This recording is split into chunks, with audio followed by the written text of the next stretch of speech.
British film industry wasn't just making drawing room dramas and war epics in the 1950s, it was also quietly looking up, way up. While rockets were still mostly military prototypes, these films dared to imagine a future of satellites, astronauts, and alien contact. The space race may have been officially sparked by Sputnik, but on screen, Britain was already racing ahead. So, which films predicted the launchpad dreams that would define the next decade? Let's find out. Spaceways, 1953. It looked like a simple story of a rocket launch. Instead, it became one of the first British films to warn of what space exploration might really cost. Spaceways, produced by Hammer, was marketed as a thriller with science fiction trimmings, but its heart was the question of who controls the future of the stars. The story follows Dr. Stephen Mitchell, a rocket scientist involved in launching the world's first manned satellite. But soon, suspicion clouds his achievement. His wife disappears under mysterious circumstances, and whispers spread that he may have hidden a terrible truth beneath the shadow of his work. To clear his name, Mitchell pushes further into his project, caught between accusations on Earth and ambition in orbit. For a 1953 audience, the film's sets were sleekly futuristic, with models of gleaming rockets and control rooms lit like temples to science. Yet, the most interesting thing about Spaceways isn't the drama of its plot. It's the way it treated rockets not as fantasy props, but as looming realities. The Cold War was heating up, and talk of satellites was already moving from scientists to newspapers. Critics often dismissed the movie as slow-moving, but they missed the point. It wasn't about little green men. It was about how humanity's reach into the heavens could suddenly make one man's life, and maybe the whole world's, very complicated. Watching it now feels like reading the opening chapter of a book that hadn't been written yet. Devil Girl from Mars, 1954. Forget Hollywood invaders flattening cities. Britain's answer was a visitor who walked into a quiet Scottish inn wearing a black vinyl cape. Devil Girl from Mars is both campy and weirdly ahead of its time. Released in 1954, it imagined Mars not as a red wasteland, but as a society looking for new frontiers, specifically Earth. The film's plot is deceptively small. A spaceship crashes in the Scottish Highlands, and out steps Nia, a striking Martian envoy with a sharp bob haircut and even sharper words. She announces that Mars is dying, its men are scarce, and Earth may be recruited or conquered to fill the gap. On paper, it's pulp. On screen, it's something stranger, a vision of interplanetary colonization told with stiff upper lips and rural pubs. The sets, though low budget, made a bold attempt to show futuristic technology. The Martian ship glows with eerie light, and her robot companion, Chani, lumbers with unsettling power. Beneath the costumes and melodrama lies a chillingly modern idea that outer space might not be a place of wonder, but of competition, and that humanity could be the resource another planet needs. British critics at the time weren't kind. They called it ridiculous, even embarrassing. But in hindsight, the film's themes of scarcity, migration, and expansion sound uncannily like the conversations that bubbled up during the actual space race. When the Soviets and Americans began launching satellites, it wasn't just about exploration. It was about claiming territory, even if it was above the atmosphere. Laugh at its costumes if you want, but Devil Girl from Mars gave 1950s audiences a glimpse of what it might feel like when the skies stopped being neutral ground. The Stranger from Venus, 1954. This one had an alternate title, Immediate Disaster, and that alone tells you where the tension was aimed. Released just 3 years before Sputnik, The Stranger from Venus took Britain's countryside and turned it into a stage for one of the decade's eeriest warnings about where rocketry could lead. A mysterious man arrives in an English village. He's calm, articulate, and oddly detached. Soon it's revealed that he's not from Earth at all, but from Venus, here with a message. Humanity's increasing power with rockets and atomic energy is attracting dangerous attention. Unless Earth changes course, catastrophe is coming. If that premise sounds familiar, it's because the film was a clear cousin of the American hit the day the Earth stood still. But instead of glossy American cities, this story unfolds against foggy English lanes and quiet cottages. That difference is crucial. It makes the warning feel less like distant spectacle and more like it could knock at your own door. The special effects are minimal, almost stage play simple. Yet, the dialogue carries a weight that transcends the budget. The visitor isn't threatening, he's practically pleading. And his message, that humanity's first steps into space, might also be its last if it carries its old rivalries upward. Critics brushed it off as an imitation, but in hindsight, it's a fascinating document of British anxieties. In 1954, rockets were still mostly in military test ranges, but this film saw what was coming: satellites, missiles, and a race that could spin out of control. It's less a spectacle and more a parable, one that seems almost prophetic when you realize how quickly the space race became not about science, but about who got there first. The Quatermass Experiment, 1955. This wasn't just a movie, it was the birth of modern British science fiction on screen. The Quatermass Experiment, released by Hammer in 1955, turned the unknown dangers of spaceflight into a story so gripping that it helped shape the genre for decades. The film opens with a rocket crash landing back to Earth. Inside are 3 astronauts. Only one survives, and he's not quite right. Slowly, disturbingly, he begins to change, infected by something encountered beyond the atmosphere.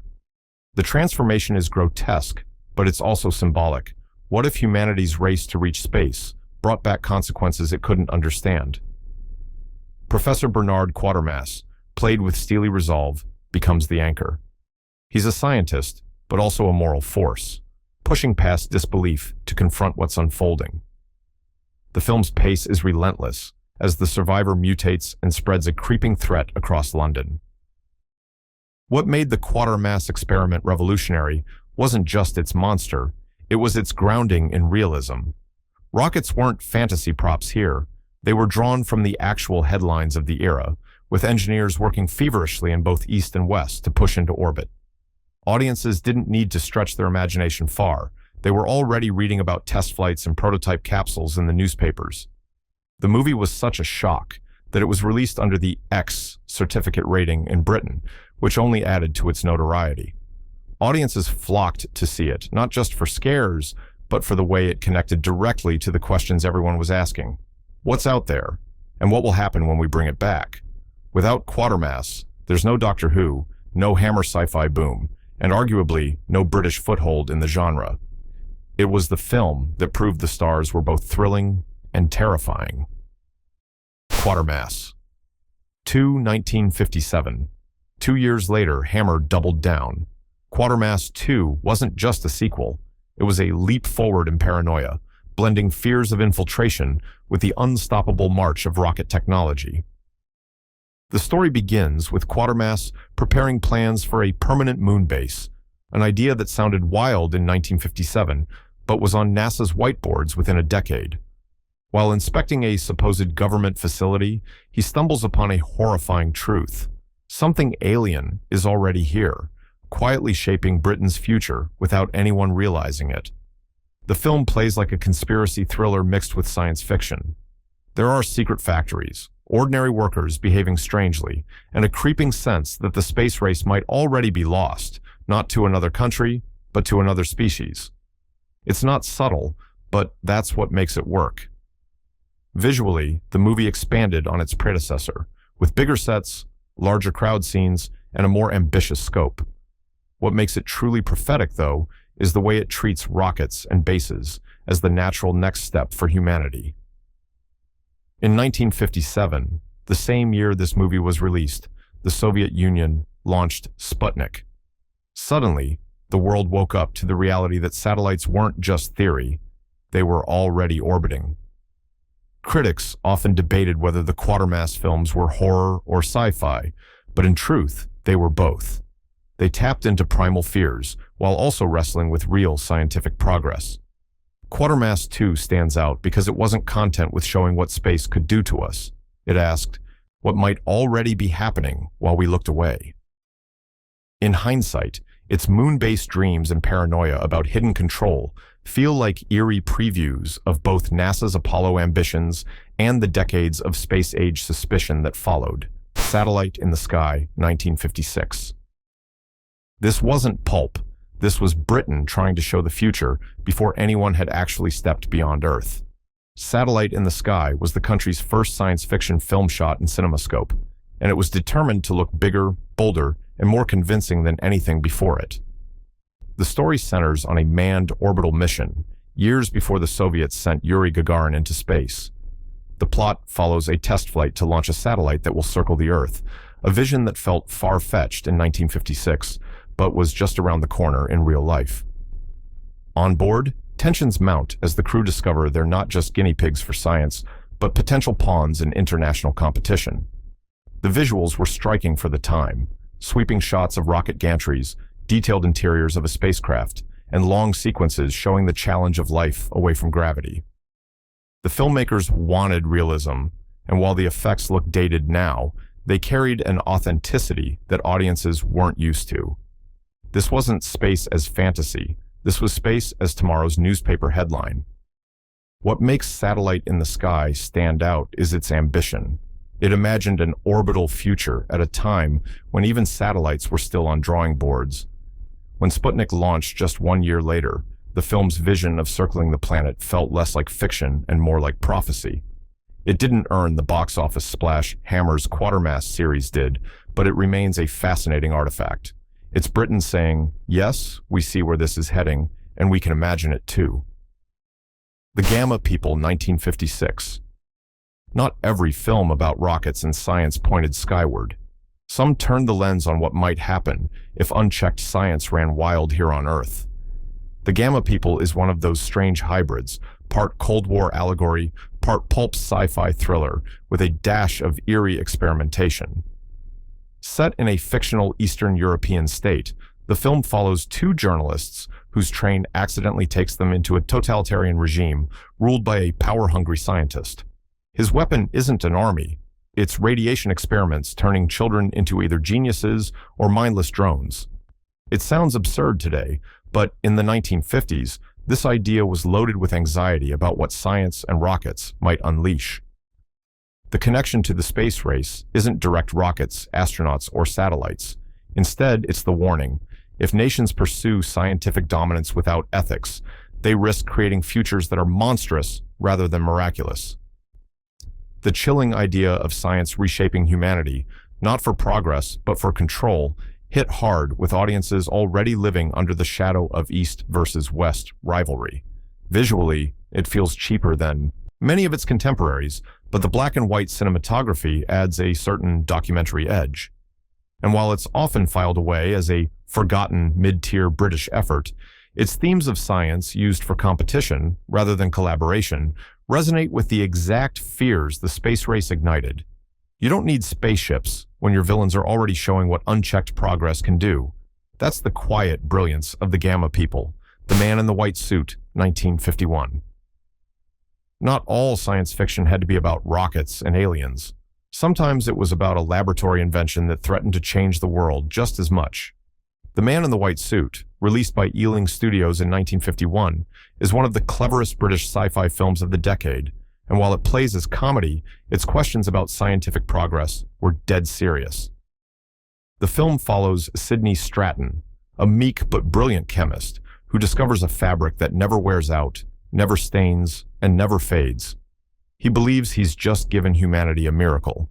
Instead, he sets off chaos. The textile industry fears financial ruin, workers fear for their jobs, and soon both sides are trying to shut him down. The white suit, glowing like something from another world, becomes less a breakthrough and more a curse. Why does this belong on a list about the space race? Because it captures the exact tension of the 1950s, the fear that one scientific leap could overturn everything. Just as rockets and satellites threatened to upend global power, Stratton's invention threatened to upend everyday life. The brilliance of the film is how it mixes slapstick with sharp social critique. Alec Guinness plays Stratton with wide-eyed innocence, while the establishment around him grows increasingly desperate. It asks the question no one in the space race wanted to ask. What if progress isn't welcomed? What if it terrifies the very society it's meant to serve? More than 70 years later, The Man in the White Suit still feels modern. Its glowing fabric might be fictional, but its warning about resistance to disruptive science is as timely as ever. The Abominable Snowman, 1957. Mountains, mystery, and a creeping sense of something far bigger than humanity. The Abominable Snowman, released in 1957 by Hammer Films, might look like a monster movie, but at its heart, it's pure speculative science fiction, and it fits perfectly into the decade's obsession with exploration.